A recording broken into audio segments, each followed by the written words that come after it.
The coin slipped through her trembling fingers and scattered across the wooden counter like tears that refused to fall, and every eye in that dusty mercantile turned to watch a widow count out the last of her pride, penny by penny, for a single loaf of bread.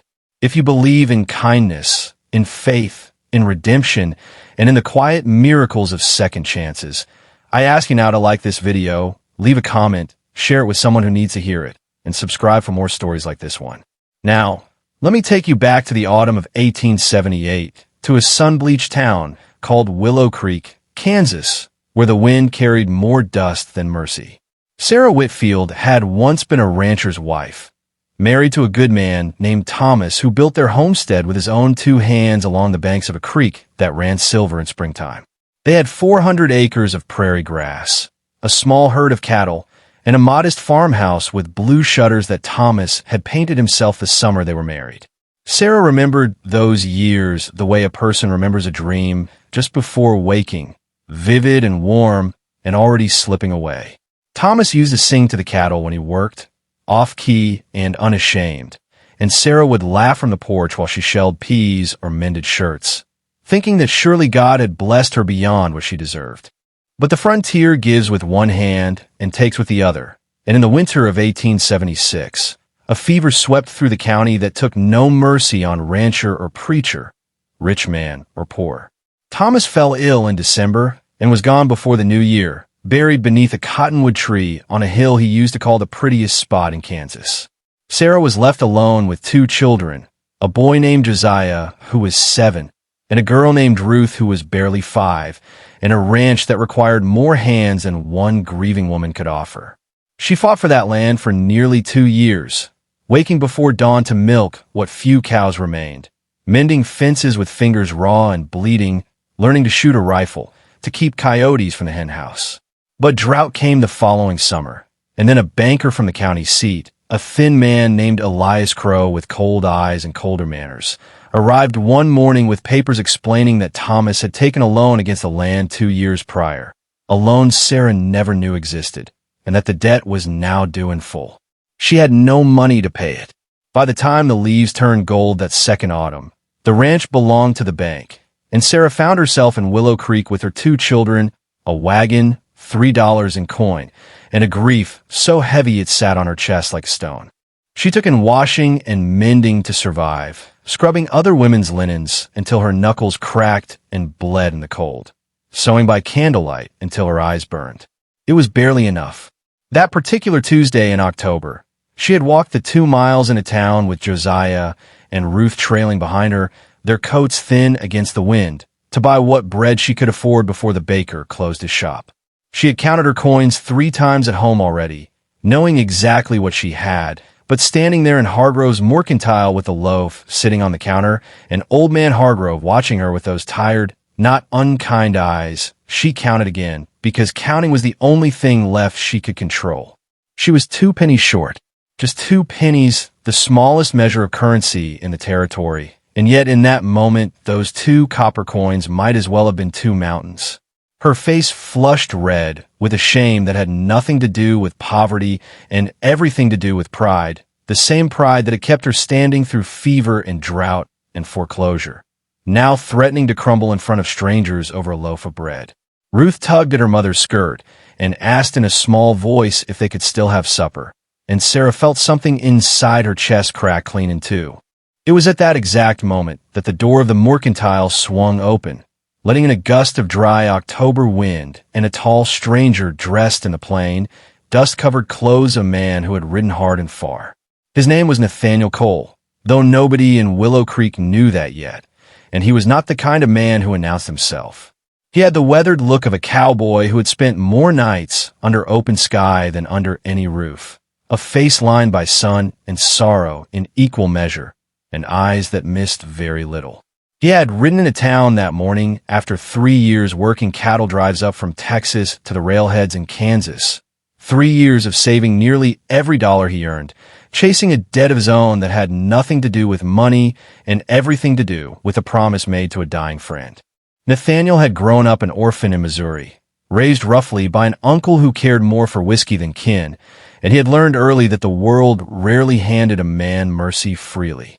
He had drifted west at 16, worked ranches from Abilene to Dodge, and along the way had ridden with a fellow cowhand named Elijah Whitfield, no relation to Sarah's late husband, but a friend closer than blood, who had taken a bullet meant for Nathaniel during a stampede gone wrong outside of Cheyenne.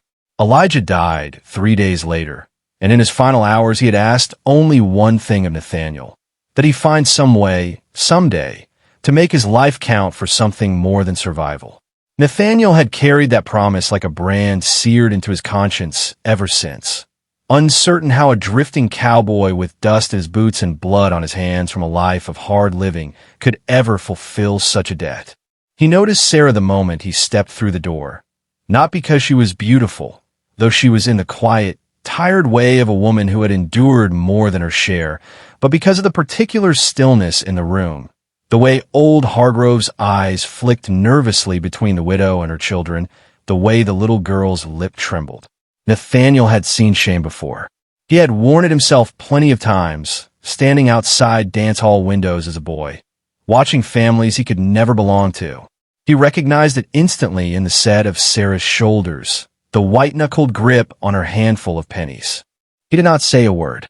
He simply walked to the counter, reached into the pocket of his worn leather vest, and placed a silver dollar down beside the loaf of bread, more than enough to cover it twice over. Then, before Sarah could protest, before she could summon whatever fierce pride remained in her to refuse charity from a stranger, he told Hargrove in a low, even voice to fill the woman's bag, and to keep filling it, flour and beans and coffee and salt pork, whatever she needed, and to put it all against his dollar, and whatever remained owing after that. Then he touched the brim of his hat toward Sarah and her children, a small gesture of respect rather than pity, and walked back out into the street without waiting for thanks, without giving his name, without so much as a backward glance, leaving Sarah standing there with her mouth slightly open and her eyes suddenly burning with tears she refused to let fall in front of Hargrove. Josiah, being 7 and full of the fearless curiosity of boys that age, ran to the window and watched the stranger swing up onto a tired-looking bay horse and ride slowly down the main street toward the livery stable. Sarah stood frozen for a long moment, torn between the instinct to chase after him and refuse such charity and the desperate, aching need of her children that made refusal feel like cruelty toward her own babies. In the end, she gathered the bag Hargrove had filled, thanked him quietly, and walked home in silence, her mind circling around the stranger's face like a moth around a flame it did not understand. That night, after Josiah and Ruth had eaten their fill for the first time in weeks and fallen asleep with full bellies and easy breathing, Sarah sat by the small stove in the room she rented above the seamstress shop and wept, not from sorrow this time, but from something more complicated, a grief mixed with gratitude mixed with the terrifying vulnerability of receiving kindness she had not earned and could not repay. She did not know the stranger's name. She did not know if she would ever see him again. And yet something in her had shifted, some small ember of hope rekindled in ashes she had thought long cold. Nathaniel, for his part, had not ridden far. He had taken a room at the town's single boarding house and a job breaking horses for a rancher named Silas Duncan, whose spread lay just outside Willow Creek, and who was known throughout the county as a hard but fair man. Nathaniel told himself he was simply passing through. That Willow Creek was as good a place as any to earn a few more dollars before pushing on toward whatever horizon called next. But he found himself, over the following days, asking quiet questions around town, learning the story of the widow Whitfield without ever intending to pry, hearing from the boarding house owner and the blacksmith, and even old Hargrove himself the tale of a good rancher taken too soon, a bank that showed no mercy, and a woman fighting alone against odds that would have broken most men. He told himself it was simple decency that made him leave a sack of cornmeal on her doorstep the following week, again without a word, again without his name attached. He told himself the same thing when he quietly arranged with the local doctor to look in on Ruth when the girl came down with a cough that worried her mother sick with fear of losing another piece of her heart. He told himself many things, but the truth, which he was slow to admit even to himself, was that something about Sarah Whitfield's quiet strength, her fierce love for her children, and the dignity with which she carried her suffering had cracked open something in him that 3 years of hard riding and harder living had calloused shut. It was Josiah who finally solved the mystery, spotting Nathaniel one afternoon, working horses in Duncan's corral, and recognizing him instantly as the stranger from the mercantile. The boy, unable to contain himself, ran straight home to tell his mother, breathless with excitement, describing the tall cowboy and his tired bay horse in exhaustive detail. Sarah's heart quickened in a way she scarcely recognized after 2 years of numbness, and though her pride urged caution, her curiosity, and something warmer she dared not name, urged her feet toward Duncan's ranch the following Sunday after church. She found Nathaniel by the corral fence, his sleeves rolled up, sweat and dust marking a day's honest labor. And when he saw her approaching with her children trailing behind, something like panic flickered across his weathered face, the look of a man caught doing good and deeply uncomfortable with being seen for it. Sarah did not scold him for his charity, nor did she offer the empty thanks that manners demanded. Instead, she simply asked him why. Why a stranger would spend his hard-earned wages on a woman he had never met. Why he would leave food on her step in secret. Why he seemed to be looking after a family that owed him nothing and could offer him nothing in return. Nathaniel was quiet for a long moment, turning his hat in his hands the way men do when words come harder to them than labor ever has. Then he told her, haltingly at first, and then with growing honesty, about Elijah Whitfield, about the promise made beside a dying friend on the Wyoming plains, about 3 years of wondering if a rough cowboy like himself could ever be anything more than a drifter with blood-stained hands from cattle work and barroom brawls. He told her that the moment he saw her counting pennies with such quiet dignity, something in him recognized a kindred struggle, a fellow soul fighting to keep hope alive against odds that seemed determined to extinguish it.